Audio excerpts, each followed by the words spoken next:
Hello mga mare ko, welcome sa aming mini vlog.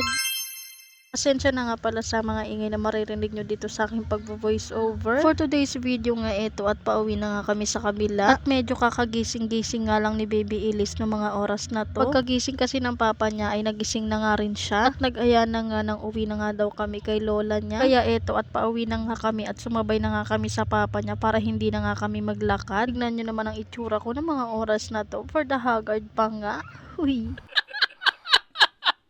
At fast forward mga marikoy, mga bandang tanghali na nga pala to. Wala rin naman akong ginagawa kaya eto at magbabawas nga ako ng aking mga damit. Tatanggalin ko na nga yung mga damit na hindi ko na nga gaanong sinusuot. Para nga kahit papaano ay mabawas-bawasan nga yung mga damit ko. Dami na kasi akong damit na hindi na nga nasusuot dahil hindi na rin magkasya sa akin. Ang laki rin kasi ng itinaba ko simula nga nung nagkaanak nga ako. At habang busy nga ako dito, eto ngang bata busy nga rin makipaglaro dito kay Ate Seya. At tignan nyo, nang aasar pa nga. At pagtapos ko nga pala sa pagbabawas ng mga damit, siya naman ang inasikaso ko. Napaliguan ko na nga pala siya no mga oras na to. Pero hindi ko pa naaayos yung buhok niya dahil meron nga akong bibilihin bago ko nga ayusin yung buhok niya. Nagpunta nga kami sa Changi dahil meron nga akong binili. At buti na nga lang meron nga akong nakita. At pati nga tong si Baby Elise ay nagpabili nga rin. Buti na nga lang nagkasya yung perang daladala ko. Kung hindi ay nako, tinupak na naman nga tong batak to. Fast forward, andito na nga kami sa school at sinundungan namin tong si Ate Seya. Si Ate May na nga lang yung hinihintay namin at pagtapos nun si Kuya Ambo naman. At pagkauwi nga namin itong ang batang to, tinanggalan ko na nga ng ipit para nga maging komportable na nga siya sa ulo niya. Para nga pag natulog kami ay wala na nga sagabal na mga ipit-ipit at makapagpahinga nga rin yung buhok niya. Habang nagvo-voice over nga ako ay grabe nga yung ingay dito sa paligid ko. Kaya pagpasensyahan nyo na mga marikoy dahil wala talaga akong lugar kung saan nga ako pwedeng mag-edit. Halo-halong ingay nga yung maririnig nyo dito sa akin pag-voice over kaya pasensya na po. Nung mga oras na to ay uuwi na nga dapat kami. Kaso sabi ni Kuya Oman wag nga muna daw at hintayin nga namin sila. Kaya eto hinintay nga namin silang makauwi. Meron daw kasi siyang palabunutan, no pak di mo carry. At eto hinahanda niya na nga yung palabunutan niya.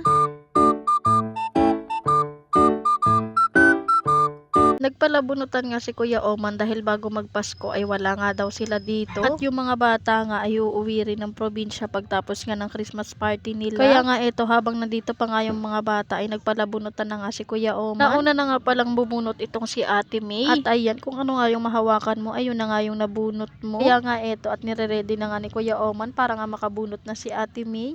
At ang mga oras na to ay pinapapili na nga siya ni Kuya Oman. At ito ilalapag na nga ni Kuya Oman para nga hindi na mahirapan sa pagpili. At yan, pumipili na nga si Ate May. At ayan, nakapili na nga pala si Ate May. Ano kaya itong napili ni Ate May? At yung napili nga niya kay Kuya Oman niya nga lang binigay. At bago nga pala ipakita ni Kuya Oman, ayan, tinago nga muna niya. At pinakita niya na nga at ang nakuha nga ni Ate May ay 300 pesos. O diba, unang bunot, pera agad. Abangan ng part 2.